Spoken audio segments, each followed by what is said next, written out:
Alô, irmãos e irmãs, Pai seja com todos nós nesse dia 21 de março de 2021. Domingo, né, irmãos? Vamos aí, né? Continuar aí com a nossa meditação, buscando aí a história da igreja. A gente estudando a história da igreja, nós vamos nos encontrar com várias virgens prudentes, né, irmão? Por isso é que a gente está vendo isso aqui. Então, o roteiro que eu fiz para nós, né, meditarmos durante essa pandemia, né, que a gente está distante, né, fisicamente, esse roteiro ele prevê exatamente isso aí, que durante a história, né, nós vamos identificar as virgens prudentes, para nós conhecermos quem são elas e imitá-las, né, imitar o seu caminho. Amém? Então aqui em Coríntios, né, Paulo escrevendo aqui 1 Coríntios, no capítulo 1, nós lemos até o versículo 22, onde está escrito o quê? Porque os judeus pedem sinal e os gregos buscam sabedoria. Mas nós pregamos a Cristo crucificado, que é escândalo para os judeus e loucura para os gregos. Né? Loucura para os gentios, né? Grego aqui está no sentido de gentio, não eram só os gregos, né? E é escândalo para os judeus, né? Aí no 24, mas para os que são chamados, tanto judeus como gregos, lhes pregamos a Cristo, poder de Deus e sabedoria de Deus. Olha aí, Paulo dizendo o que ele estava pregando, né? Pregava a Cristo, como a igreja também prega, né? Porque a loucura de Deus é mais sábia do que os homens e a fraqueza de Deus é mais forte do que os homens. Porque vede, irmãos, a vossa vocação, que não são muitos os sábios segundo a carne, nem muitos os poderosos, nem muitos os nobres que são chamados.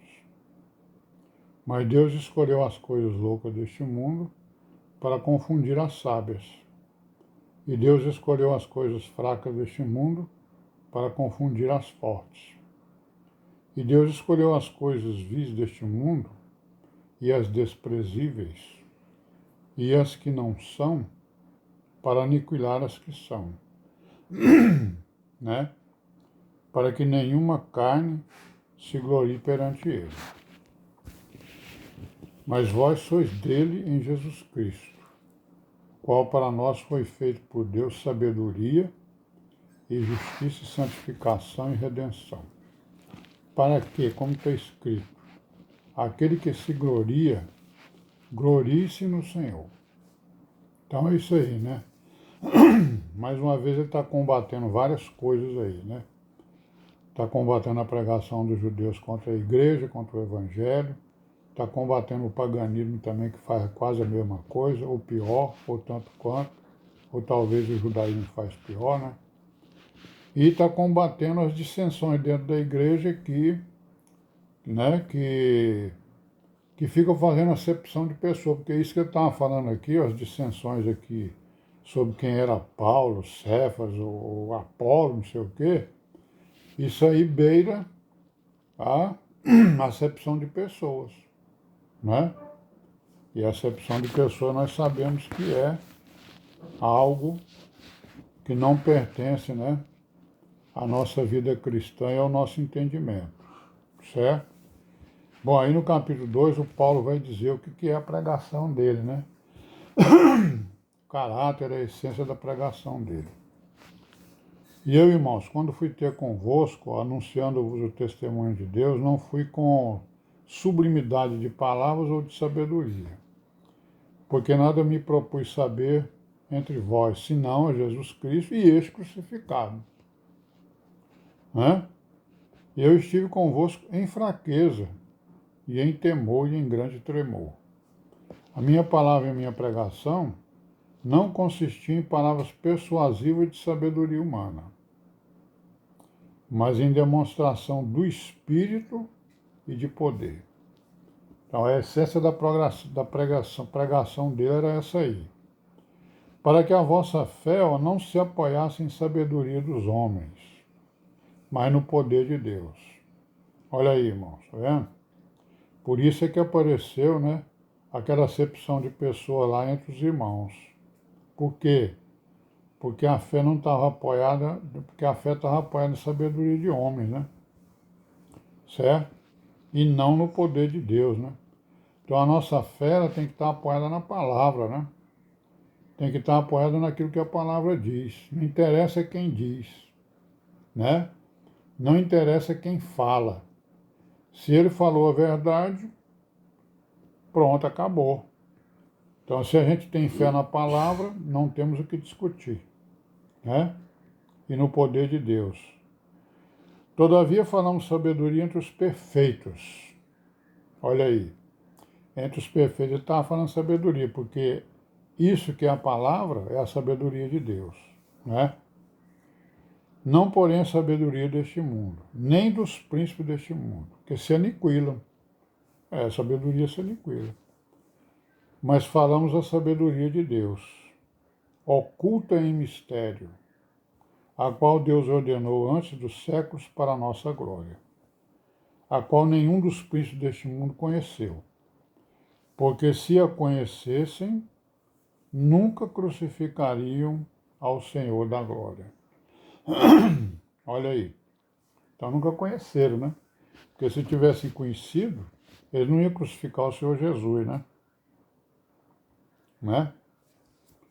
Mas como está escrito, as coisas que o olho não viu e o ouvido não ouviu e não subiram ao coração do homem, são as que Deus preparou para os que o amam.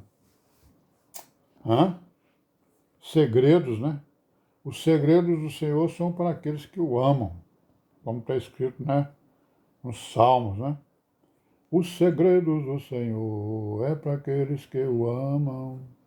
Os segredos do Senhor, os segredos do Senhor é para aqueles que o amam. Os segredos do Senhor. Hein? Amém, né?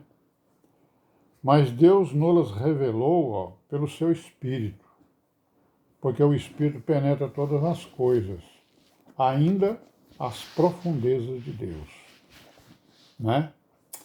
Porque qual dos homens sabe as coisas do homem, senão o Espírito do homem que nele está, né?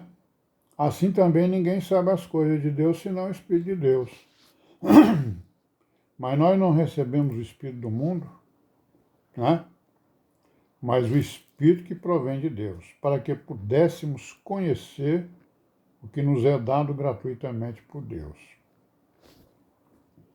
Espírito, né? Palavra, Espírito, né? Sabedoria de Deus, né? Conhecimento, ciência de Deus, né? As quais também falamos, não com palavra de sabedoria humana, mas com as que o Espírito Santo ensina, comparando as coisas espirituais com as espirituais. Essa tradução aqui ela fala em coisas espirituais, mas ele está falando em palavras espirituais, né? Outras traduções, né? Então, comparando, é assim que a gente cresce, né? No entendimento da palavra e da igreja. Que, ó, as quais também falamos, não com palavra de sabedoria humana, certo? Não é sabedoria humana, mas com as que o Espírito Santo ensina, né? Comparando as palavras espirituais com as espirituais, que é o que nós fazemos todo o tempo, né, irmãos? A gente faz exatamente a comparação, é o que nós estamos fazendo aqui, comparando, né? Palavras espirituais com palavras espirituais. Pegando os diversos versículos que falam sobre um tema, nas epístolas, nos evangelhos, né? Nas profecias, enfim, em todas as escrituras, né? Para nós entendermos o que o Espírito está dizendo para nós de forma clara, né? Sabendo nós que muita coisa não foi revelada.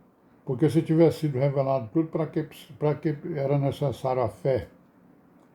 Porque a nossa fé é exatamente isso, é nós acreditarmos na palavra. Nós cremos, nós acreditamos, nós temos fé, né? Porque em Deus há sabedoria, né? Porque na palavra há sabedoria. Então, ora, o homem natural não compreende as coisas do Espírito de Deus, nem pode, né? Porque lhe parecem loucura. Isso é tudo loucura, isso não existe Deus não, rapaz. Tá vendo aí? A natureza foi quem fez isso aí tudinho, né? Mas ele se esquece que a natureza, ela tem o quê? Ela tem uma perfeição que ele não consegue ver. E que nenhuma natureza ia fazer uma perfeição que existe na criação. Aí é só olhar para o nosso corpo, né? A perfeição que tem nele. Cabeça, tronco, membros, né? O sangue, o espírito e tal, né? E vai por aí afora. Toda a perfeição. Se a gente for ver, por exemplo, o funcionamento do coração, a gente vai ver toda a perfeição que tem nele. Então, irmão, vamos parar por aqui hoje, né? Amanhã continuamos, se Deus quiser. Paz seja com todos nós. Amém.